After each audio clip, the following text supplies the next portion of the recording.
the 100th video and a very special blast from the past. The year 2000. The world had just barely survived Y2K, boy bands were topping the charts, and Warhammer 40,000 was knee-deep in its 3rd edition. And then everything changed. A list so miraculous, so special, that it only ever made it to a beta test. We're going to look at that list right now. Let's do this.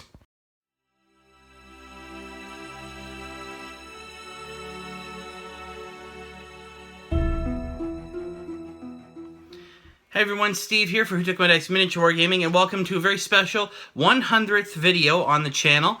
And this is Blast from the Past. Now, if you haven't seen these before, I've done 2 more beforehand. One was sort of a general overview of the history of miniature wargaming, and the second one was an in-depth look at H.G. Wells' Little Wars. And this one, it came to me. I was at 99 videos. I said I need to do something special for that 100th. And while I was cleaning out my bits, as you see behind me there, lots of bits and terrain. It's all packed away nicely and everything's safe. I uncovered something that I thought I had to cover. I had to take a look at this, and that is the experimental Harlequin Codex. Yes, it's printed out. You're allowed to do that back in the day, by Gav Thorpe. Now, if you don't know who Gav Thorpe is, Google it and then shame yourself for not knowing. One of the best writers there's ever been. We're going to dive into this and take a look at what exactly this was all about, why they did it, and just how things have changed and how little they've changed in the intervening 17 years. So we're going to go hit the table now and take a look. Let's do this. All right, here we have it. The experimental Inquisitor Eyes Only Beta Test version 3.2. It says all that right here. By Gav Thorpe for the Harlequin Codex. Now this is after everything had sort of been restarted for 3rd ed. The massive changeover from 2nd to 3rd. Lots of armies disappeared or scaled down. Harlequins is one of them. They have a nice little blurb here by the one and only Jervis Johnson, dated the 13th of June 2000. Basically going over why things have changed, what they want you to do with it, try it out, and you know, it even says here, in the fullness of time, we'll be reducing a Harlequin Codex, so not for quite a while yet. So here's a real opportunity to influence what goes in a published GW Codex. Fullness of time was literally, what, 16 years later? So it's pretty crazy. We have some nice John Blanche artwork there. It goes into why you collect Harlequins, kind of the same basics. So first off, let's dive into the armory. So these guys have a lot of the same stuff. Fusion pistols, Harlequins kist, Neurodisruptor still there, Shuriken pistols, all the cool stuff. All that stuff, bioexplosive ammunition, D-fields, dread masks. We'll get all that cool stuff because some of that stuff is nasty. And then we dive into the special rules. Here we go. So hollow suits. These have changed and not changed. A hollow suit right now gives you, I believe, a 4+ invulnerable save. Here it was a 4+ cover save. Right? Basically, flamers were your worst enemy.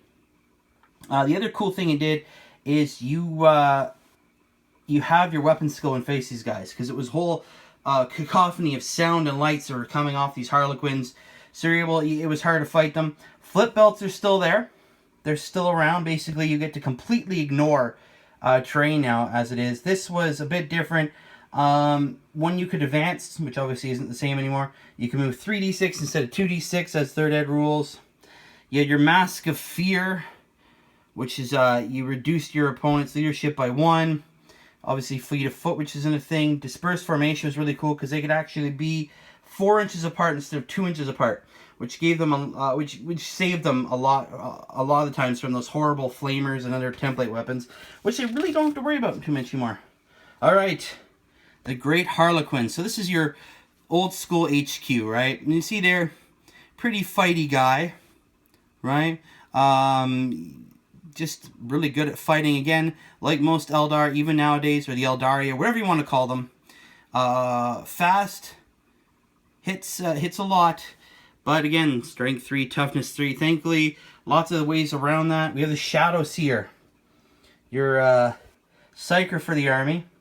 The new psychic powers are somewhat similar. Misdirection is none of them are named the same way. Obviously, misdirection is not there. Neither is Veil of Tears. They have powers that do similar things. They also have one sort of a direct hit one, which causes mortal wounds. Again, super fast, really good at fighting. When it comes to getting hit, though, not very good. This Solitaire. I love this guy. Still around. Solitaire is very cool. These guys, obviously different. Still very fighty. Lots of attacks. The Blitz attack is still around. Now, it's a bit different now. This one, you charge up to 12 inches instead of normal 6. That's changed. You got an extra attack for each charge, for each unused charge distance to maximum +6 attacks. That's different now. Basically, your attack characteristic, I believe, jumps to 10 from 8, so you get a couple extra attacks. Your Death Jesters. Now, I like these guys, because you can have one, between 1 and 3 for each elite choice. So, if you really want to be nasty, you take a Solitaire and like 6 Death Jesters. They're still the same way. Still have the Shrieker Cannon, I believe. You could upgrade these guys to have Shuriken Cannon, an Elder Missile Launcher, or a Bright Lance. Again, this is going the old school 3rd edition. Now you see no one has any saves, again, no real armor. Just because of the hollow suits. And then your Harlequin troop. Well, these are called players now. As you see, weapon skill, ballistic skill, pretty good. Strength and toughness, it's all pretty standard. Even now, I believe these guys are hitting on 3+ on everything. Lots of attacks. You have lots of different combat weapons, different options. You have a troop leader, which I believe is a separate character now. All right. And then your jet bike squad, which are still around. These guys are really cool. Again, you have the jet bikes. These guys actually had a 3+ armor save back in the day, along with the 4+, and they have the toughness 4. I did see a few of these armies way back in the day, and a lot of them are built around the jet bike squads. People maxed out the jet bike squads because of the 3+ armor save and the toughness 4. They could actually survive the firefights of 3rd edition. All right. And of course, then we have the only heavy support that they had at the point, which is the Venom. And as you can see there, that is literally just a mishmash of Dark Eldar and Eldar vehicles. We have a Venom now. I don't believe the Harlequins actually have access to it anymore. They have their other vehicles, which are infinitely better. Very cool, though. It does have a hollow field, right, which allow you to re-roll. Basically, it says there they must roll 2 dice to apply lowest result when rolling the damage table. You see, obviously, in the new edition, all that stuff is gone. No more front armor, side armor. It's a very short list. It's very cool. Again, it was a points-heavy list. If you look at there, it was 25 points for a standard Harlequin. Back in the day, your standard Space Marine, I believe, was just 15 points and had better ballistic skill, was stronger, tougher, not as fast, not as many attacks, but could pump out a lot of firepower. They had the flamers, lots of options these guys didn't have. It is in black and white. That's the printer I printed on. Now we get to the war gear. Now this is where, just like now, the Harlequins had, this is where they had all the fun. So you had things like your bio-explosive ammunition, right? Basically, you killed a target, and then you put a blast marker over the target, and you did more damage. Basically, the guy got killed, he gets blown up, and his explosion hurts other people, which is nasty. Wound on a 2+. Just imagine the damage you could do to a unit, right? Something like, I don't know, guardsman or whatever. And the cool thing is, if you look at there and there, the attacks have a strength equal to exploding models, toughness and AP value equal to the victim's saving throw. I.e., models hit by a exploding space marine would take a strength 4 hit with AP 3. That's devastating. Cutting right through the armor. You have your Bright Lance, your D field, right? Which is really nasty. It's a domino field. It's you got to cover save. And he was basically meant that you need a 6 to hit anybody. It was really, really nasty. Your dread masks, things like that. Elder Missile Launcher, Fusion Pistol, those are still around in their own various ways. Where was it? There. Harlequin's Kiss. I believe now it's a Strength 5 AP -2 damage 1 weapon. Back in the day, let's see what it says there. A model with a Harlequin's Kiss wounds on roll of 2+ in close combat against the target multiple wounds. A true roll of 6 with Harlequin's Kiss means the enemy model will be killed outright. So dead. You just slaughter someone. You could hit a special character or an HQ or something. Boom. If you roll a 6, he's dead. Haywire grenades. Neuro disruptor, which is still around. Again, it also attacks the leadership, just like it does now, I believe. That means plasma grenades. I'm going to get a little bit closer here. Plasma pistol, right?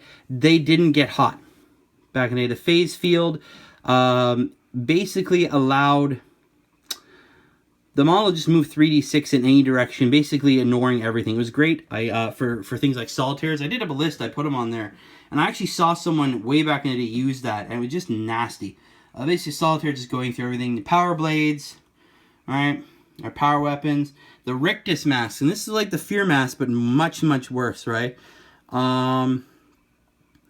So yeah, any enemy unit with a model within 6 inches and line of sight model with a Rictus mask must take a leadership test to start the turn. If the test has failed, the unit may do nothing that turn. Basically, they are done. They're just stuck there. They say, we're all doomed, right?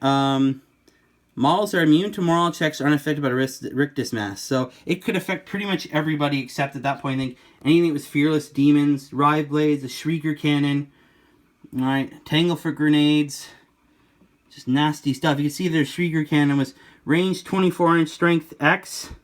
I believe it wounded. Where is it? Yeah, wounded on a 2+. AP5 Assault 1. It was a nice little sort of sniper weapon. And your Tanglefoot grenades. Again, and then we have sort of, you can see the strengths of the weapons back then. Not a lot has changed, obviously, up until the latest edition. Really nasty stuff. The stat lines there. Everybody, I think it's the basic Harlequins were weapon skill 5 back in the day, which is really nasty. Things like your Great Harlequin. I mean, this guy could pretty much outfight anybody at that point. Initiative 8, 4 attacks, right? 3 wounds. Again, not a single save until you get to the bikes. And at the end, yes, we have a nice little story. The Dance Without End by Graham Davis. It's a nice little run-through of what happens on a craft world when these Harlequins come to do the Dance of the Fall. There was some really nice detail about these Eldar dancing around, and then more come on in the form of demons and Slanesh, until finally the Great Harlequin, in the role of the Laughing God, jumps on, and it ends in this massive dance where the Great Harlequin and the Solitaire dancing around with their minions, echoing every movement, every nuanced movement of foot and hand. They follow it, and then it just ends because it's unresolved. The battle is still going on. It says here, the dance ends abruptly with a struggle unresolved. It was indeed the dance without end. The hall was quiet. The dancers left the stage. The audience sat stunned. And there you go. So that is the unofficial experimental Harlequin Codex back from obviously 2000, 3rd edition. I printed it off a long time ago, obviously. And it was really cool. It was actually something I always wanted to do. Unfortunately, it wasn't until we finally got Harlequins, I believe back in 5th? Was it 5th? Yeah. That you could actually start doing these. Harlequin models were just too hard to find. You could try looking on eBay or wherever else. They were just insanely hard to find. So it was a list I never actually got to build. I wrote up some lists. I read over it. The tactics were just phenomenal. It was a risky army that you could, if you hit properly, could be absolutely devastating. If you had one misstep, though, you were toast. Flamers, any sort of barrage weapon, template, whether it was a crack or a frag missile or anything from an Earthshaker cannon to a flamer, you guys were toast. You're done. It was a fantastic list. I love the fact that they said have fun with it. This is back when the days were a bit freer before things really cramped down over the last 2 years. It was basically go to town, have fun with it, tell us what you feel about it. And I'll get to the back page back there. And you can see credits. Army List and Rules by Gav Thorpe. Artwork by Jess Goodwin and John Blanche. And painted miniatures by Mark Owen. Obviously, you can't really tell the colors. But yeah, and those names are still around, some of them. Still doing stuff for Games Workshop all this time later, which is fantastic. The special rules were really cool. The things like dispersed formation, being able to be 4 inches apart instead of the 2. It's something that most armies, even up till now, cannot do. It was a fantastic list. And I still, just a side note, I still laugh at this. You can definitely tell there's Dark Eldar, and I think that's the front of the back of a Raider, and the front of a Hornet, I believe. I might be wrong. I'm not an Eldar player, or what is it? Not a Hornet. I can't remember right now. It's Eldar. Who cares? And I'm sorry if I angered any Eldar players. No, but honestly, it was their Venom, something they made up. They just cobbled together, which is really cool to see that happening. Obviously, this is a long time ago, before they had to have, due to all the legal difficulties they've been through, had to have them all, so everything. But yeah, it's independent character special rule. And there's a nice little blurb for each one and some art behind there. Right, if you go to the Solitaire there, where'd it go? Wrong page, Steve. Right? Little is known about them. The Solitaire's roam, the webway, seeing an elder they believe can survive the ritual. So a lot of stuff still hasn't changed. There's still stuff in the last book, the last codex that came out, and even before that, about some of these guys. So, again, lots of things have changed, but at the same time, not a lot. The Solitaire still basically does the same stuff. The same with your Death Jesters, the same with your troops or / players now. They all basically do the same thing they did before, which is really nice. Heavy support. And it's cool to see a little bit of fluff back here to get an insight into some of the Eldar thinking. It's not something you get to see too often. Well, there you go, guys. I'm going to flip it back now. I hope you enjoyed that. I really do. It was cool. And this is one I'm definitely going to be keeping for a long time. Who knows? Maybe I'll try it one day. Let me know if you'd like to see me build up the list, maybe. I don't know. We'll see. Alright, guys. There you go. That's it, the experimental Harlequin Codex from June 2000. It's cool to see how much things have changed and how they haven't. It's cool to see where their mindset was back in the day, creating these new lists, trying to expand the armies. They finally did it. I think it was 2016, and we finally saw the Harlequins come out in their own book. It might have been 2015, somewhere in there. They finally came out. It was cool to see kind of where their mindset was, how they were designing stuff, sort of what they were trying to do back in 3rd edition. As always, guys, if you liked what you saw, hit the like button, share with your friends, subscribe if you already haven't. Thank you for 100 videos. I'm hoping there's 100 more, and thank you everyone for all the support. It's crazy. I hope you enjoyed the video, and always keep rolling those dice. We'll see you later. Bye.